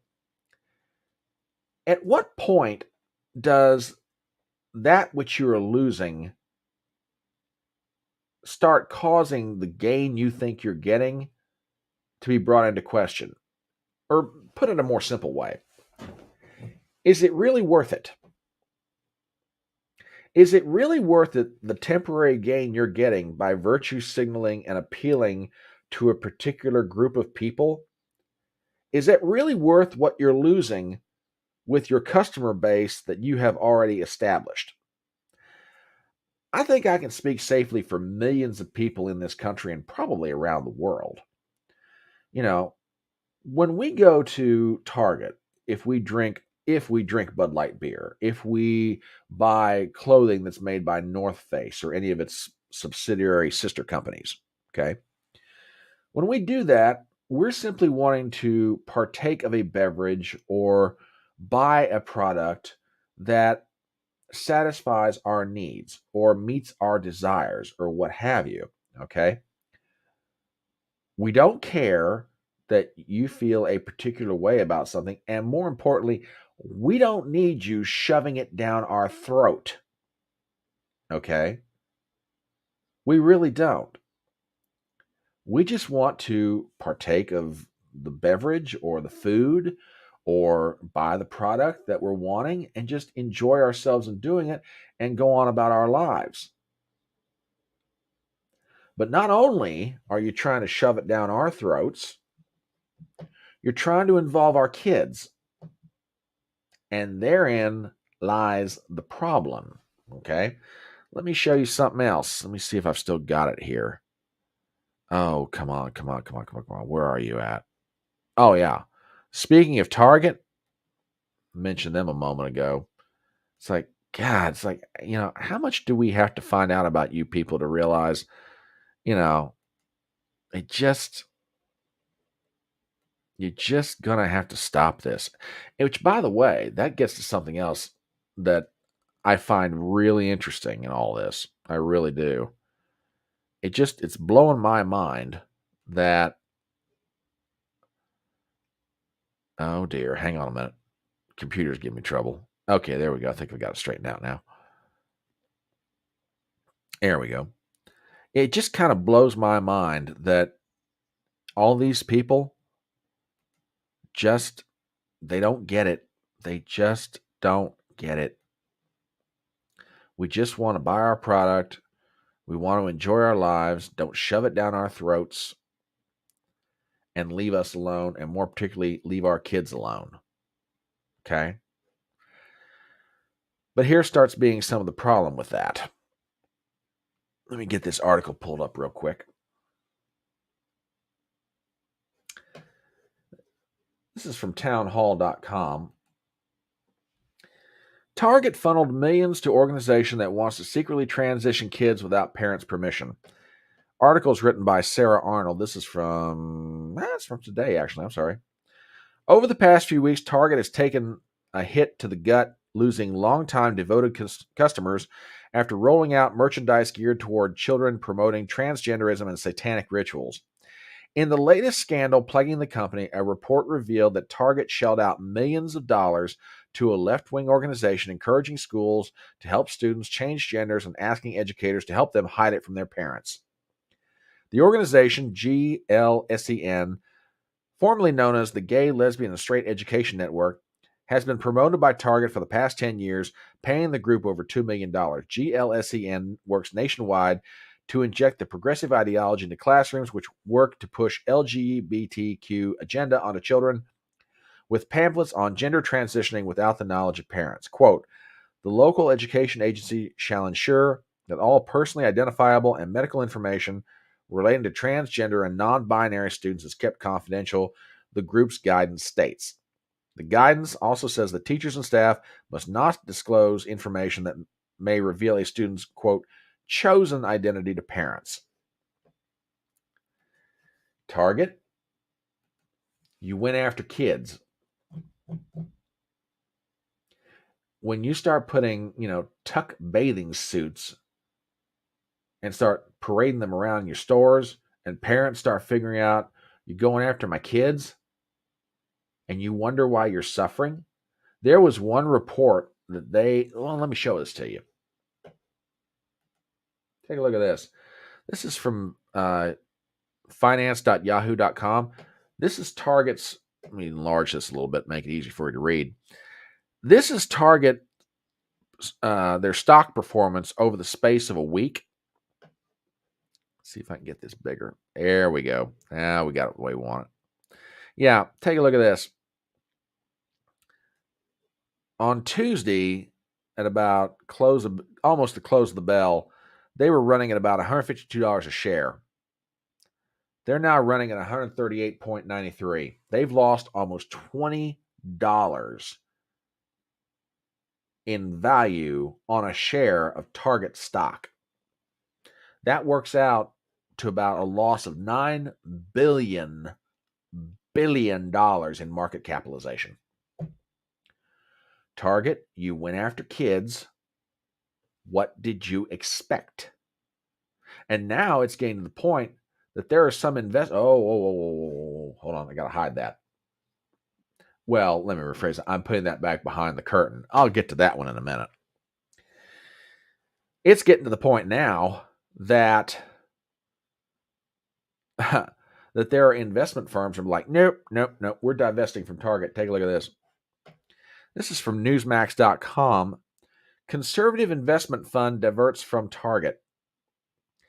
A conservative investment fund reported that it has sold shares in Target and slapped the retailer with a, quote, refuse to buy label over its Pride Month collection.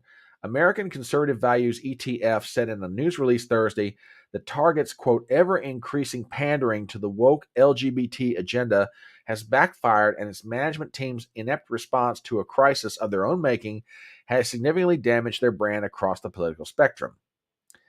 Yeah, this needs to happen. And that kind of goes to something else that is going on, which I find fascinating. The Bud Light boycott. Now it's going to be Target. Soon it's going to be North Face. I mean, like I said, I'm 51 years old. I don't know that I can ever remember a time when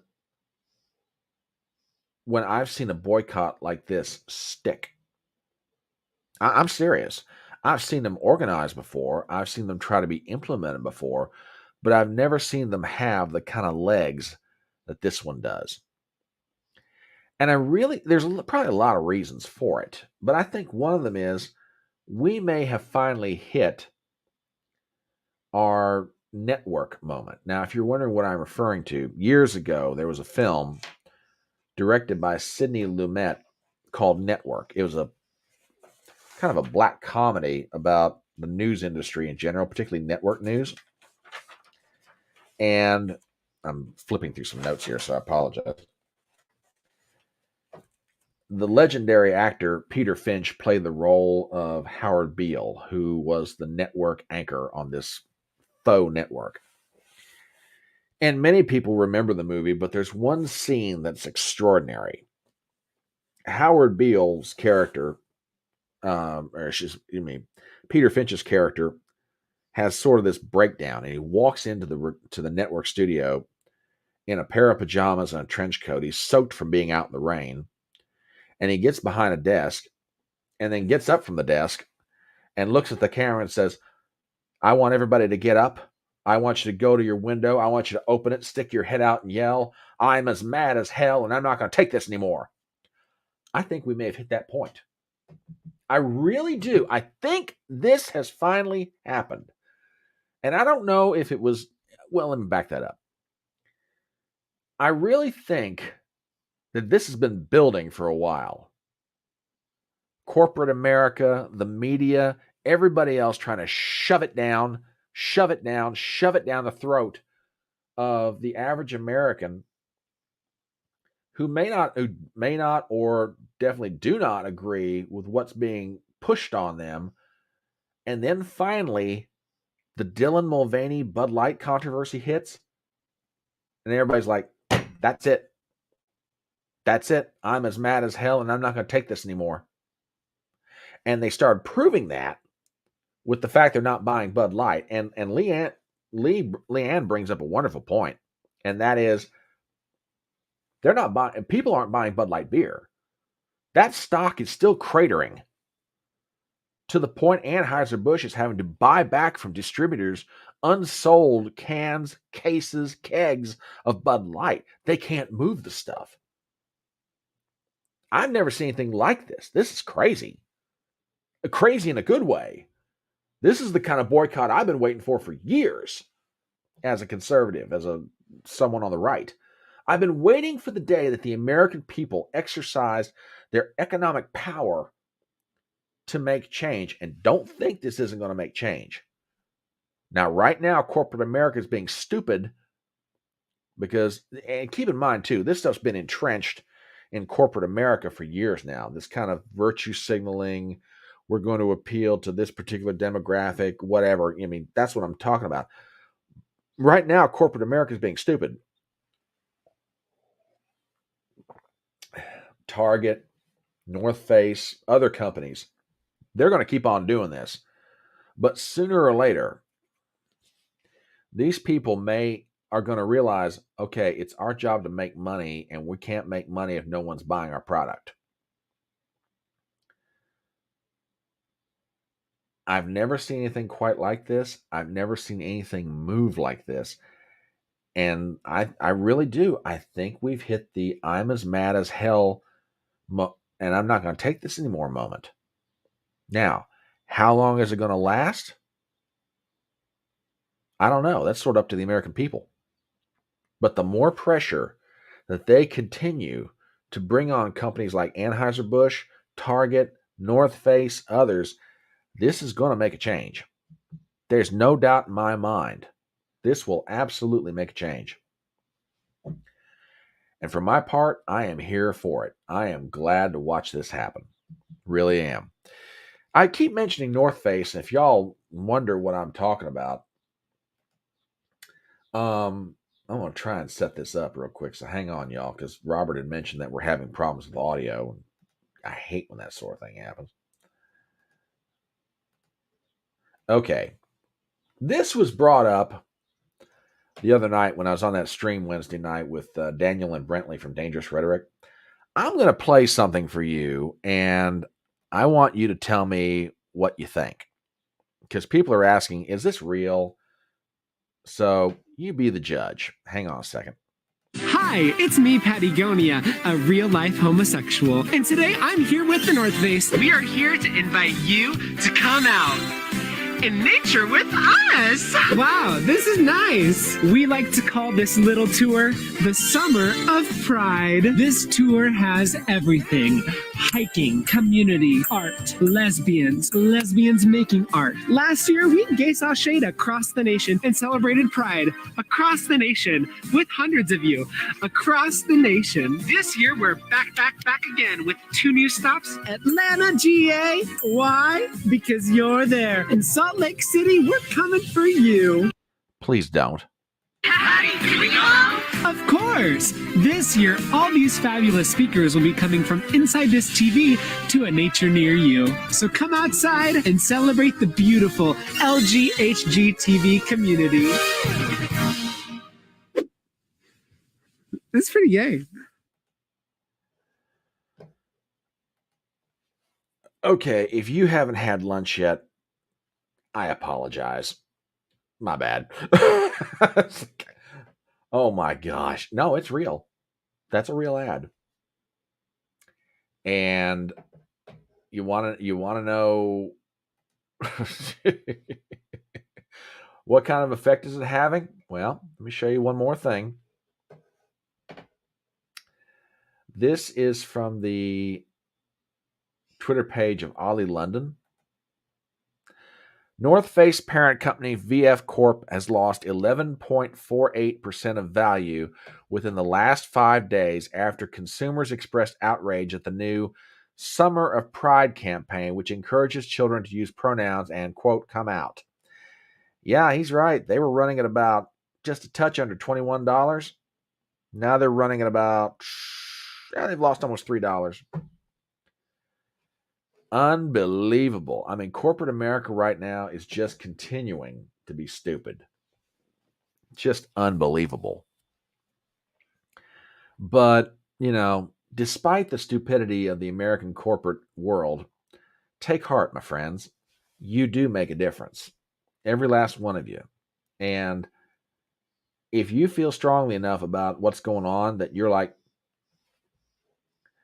yeah, and without doxing you, Robert, I know where you're at, brother.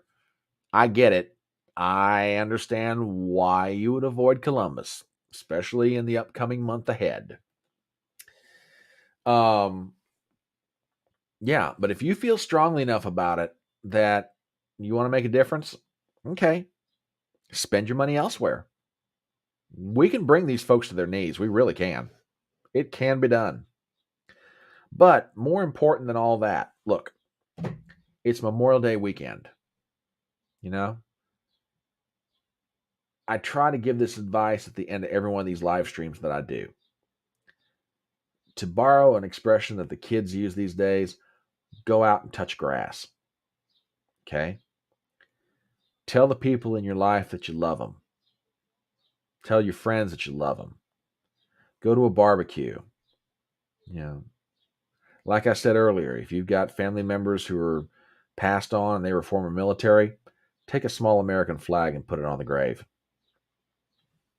Go visit your family members in the cemeteries who passed on, even if they weren't military.